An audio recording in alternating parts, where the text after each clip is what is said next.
Assalamualaikum warahmatullahi wabarakatuh.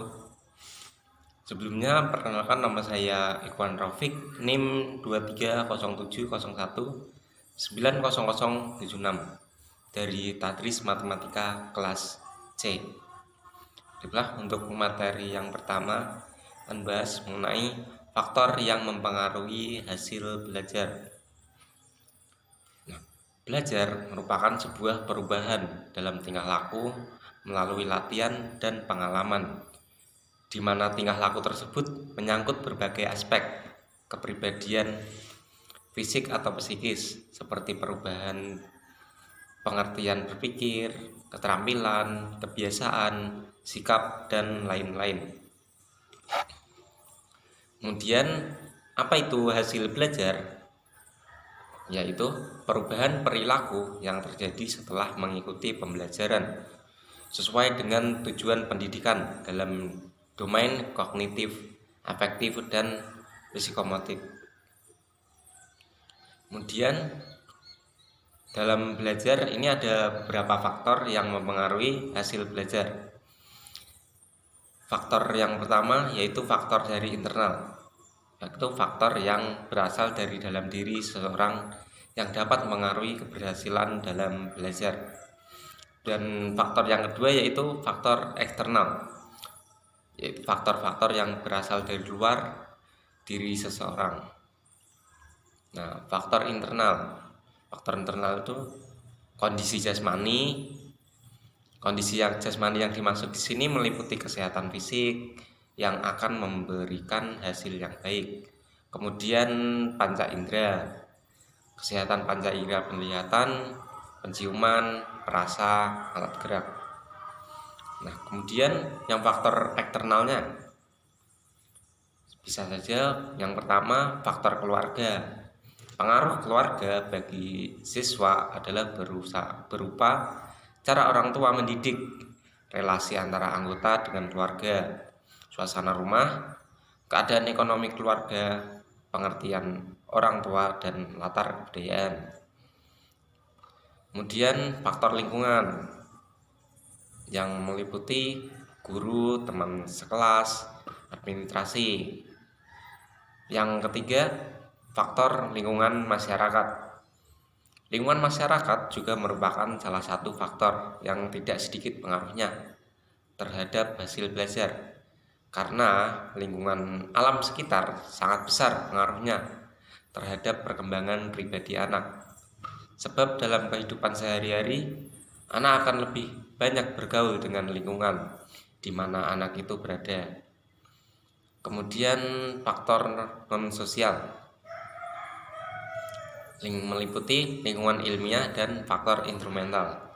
Nah, yang lingkungan ilmiah sendiri itu kondisi udara yang segar, tidak panas dan tidak dingin, sinar yang tidak terlalu silau, kuat, atau tidak terlalu lemah, gelap, suasana yang sejuk dan tenang.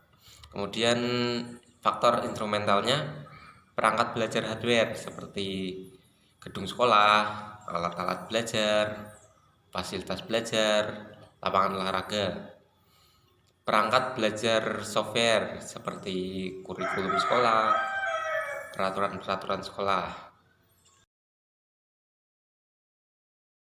Baik, dan untuk materi berikutnya yaitu hubungan antara lingkungan dengan kegiatan, hasil belajar, dan metode pembelajarannya. Langsung saja, pendahuluan. Pendidikan adalah salah satu faktor yang mempengaruhi kualitas kehidupan bangsa.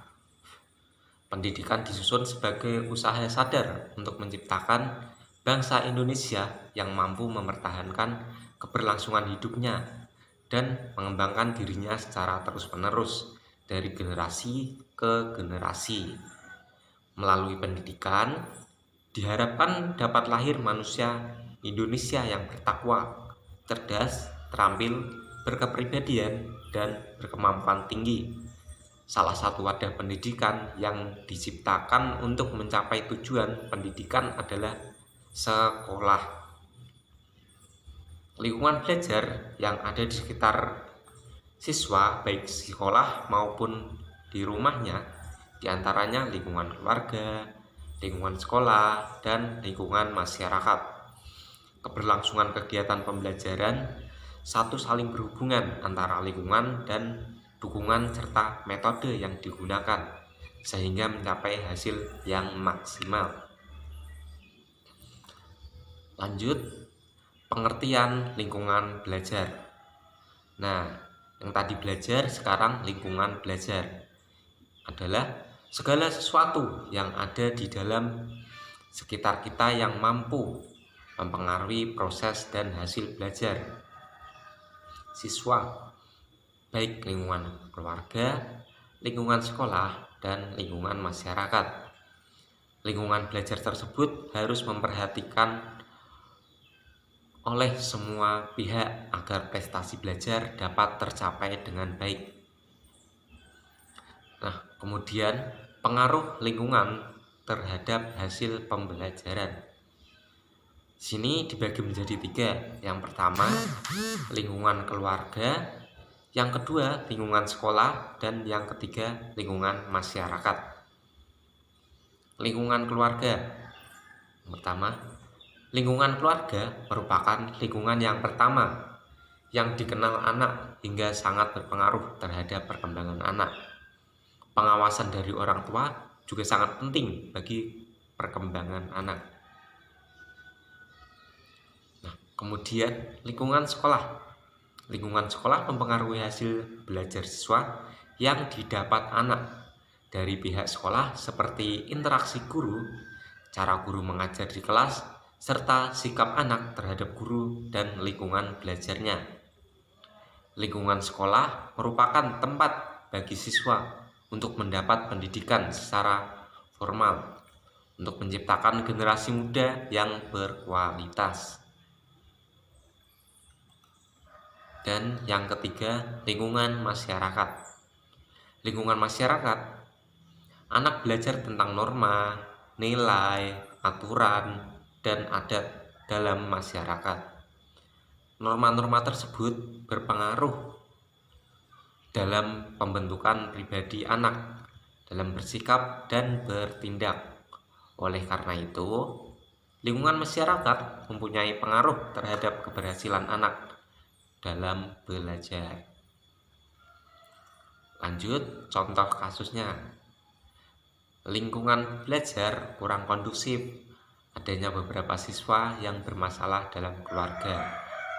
Mereka kurang mendapat perhatian dari orang tua yang sibuk bekerja, sehingga tidak baik terhadap prestasi belajar siswa sekolah. Lingkungan sekolah yang berada dekat dengan jalan raya juga memberikan pengaruh negatif terhadap siswa akibat kebisingan yang ditimbulkan oleh suara kendaraan dan lainnya, sehingga dapat menyebabkan penurunan prestasi belajar bagi siswa. Nah, jadi di sini keluarga juga berpengaruh, lingkungan juga berpengaruh. Kemudian metode pembelajaran. Metode di sini diartikan sebagai suatu cara yang ditempuh seseorang guru untuk mencapai tujuan pembelajaran dan dapat diartikan sebagai cara menyajikan materi kepada siswa untuk mencapai tujuan pembelajaran. Nah, adapun metode berfungsi sebagai cara untuk mencapai tujuan belajar.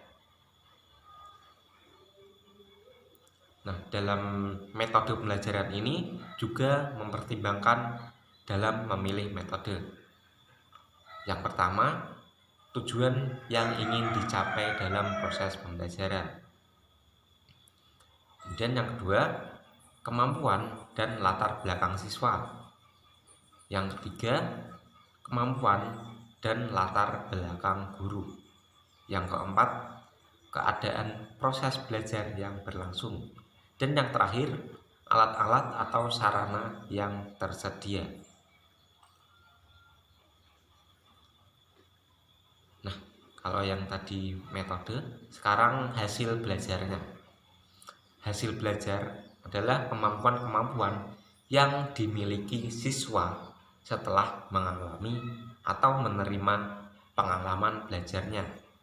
Kemampuan-kemampuan tersebut mencakup aspek kognitif, afektif, dan psikomotorik.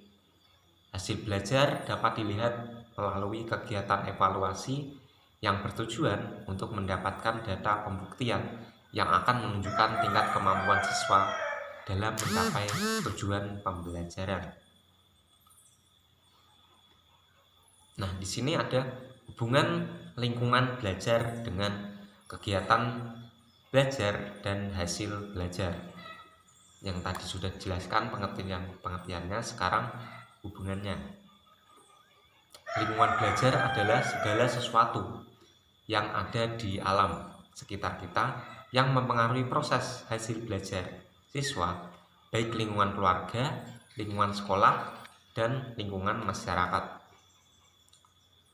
Lingkungan belajar tersebut harus diperhatikan oleh semua pihak agar prestasi belajar dapat tercapai dengan baik. Kemudian sekarang hubungan metode belajar dengan hasil belajar.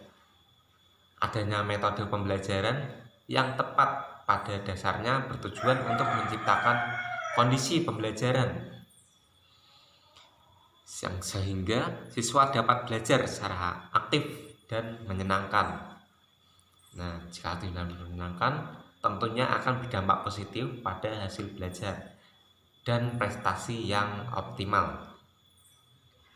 Dan metode pembelajaran yang tepat akan mempermudah siswa dalam menerima dan memahami materi yang akan disampaikan. Dengan metode yang tepat pun, kesulitan guru dalam menyampaikan materi bisa diminimalisir.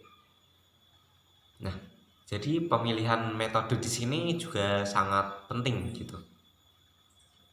Untuk mempermudah, karena enggak setiap siswa satu dengan yang lainnya itu juga sama metodenya. Jadi guru juga harus pandai-pandai dalam memilih metode. Nah, kesimpulan yang dapat diambil dari materi yang kedua ini dapat disimpulkan bahwa hubungan antara lingkungan belajar dengan kegiatan hasil belajar dan metode pembelajarannya itu saling berkaitan. Kondisi lingkungan belajar yang baik akan memperlancar kegiatan belajar. Sebisa mungkin kita harus mampu memberikan kenyamanan terlebih dahulu agar siswa mempunyai antusias untuk belajar. Nah, jadi sebagai guru itu tidak harus berupa menyampaikan materi beruntut gitu ya, tapi juga harus memperhatikan kenyamanan. Nah, kenyamanan di sini tentu jadi dalam pembelajaran gini. Dalam pembelajaran itu yang pertama diperhatikan adalah gimana caranya membuat siswa itu tertarik dengan pelajarannya. Nah, seperti contoh dalam permainan sepak bola, seperti contoh saya mengidolakan tim klub ini. Nah, tanpa diajari di sekolah, saya tahu bahwa pemain di klub ini itu ada ini dan ini, si A, si B gitu, padahal tidak diajarkan di sekolah. Nah, itu sebabnya apa? Karena saya sudah minat terlebih dahulu. Jadi sebisa mungkin dalam pembelajaran, buatlah anak itu minat dengan pembelajarannya dengan metode-metode tentunya. Nah, sehingga mereka akan lebih mudah menerima materi yang akan disampaikan oleh guru.